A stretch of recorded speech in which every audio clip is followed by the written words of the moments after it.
அனைவருக்கும் வணக்கம். இப்போ இந்த வீடியோவில் என்ன பார்க்க போகிறோன்னா 10th ஸ்டாண்டர்ட் தமிழுக்கான ஆகஸ்ட் மந்த் எக்ஸாமுக்கான கொஸ்டின் தான் நம்ம பார்த்துட்ருக்கோம்.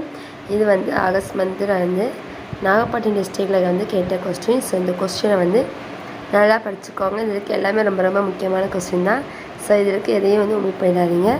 இந்த கொஸ்டின்லாம் ஃபுல்லாமே நல்லா படித்து தரவாக படிச்சுக்கோங்க. நமக்கு 50 மார்க்ஸ் கொஸ்டின் நடக்கும். மொத்தம் பார்த்தீங்கன்னா ஃபஸ்ட் நமக்கு 8 1 கிட்ட கொடுத்துருக்காங்க. அடுத்த 2 மார்க் கொஸ்டின் சாய்ஸ் கொடுத்து 5 கொஸ்டின் எழுத சொல்லியிருக்காங்க. அதுக்கடுத்து பார்த்திங்கன்னா 3 மார்க் கொஸ்டின் நமக்கு பார்த்திங்கன்னா 3 மட்டும் எழுத சொல்லியிருக்காங்க. அது கட்டாய வினா கொஸ்டின் வேறு கொடுத்துருக்காங்க. அடுத்து நமக்கு 5 மார்க் கொஸ்டின் பாருங்கள், கடிதம் கேட்டிருக்காங்க. அடுத்து மொழிபெயர்க்க கேட்டிருக்காங்க. அதுக்கடுத்து பார்த்திங்கன்னா காட்சியை கண்டு கவிஞர் எழுதுக கேட்டிருக்காங்க.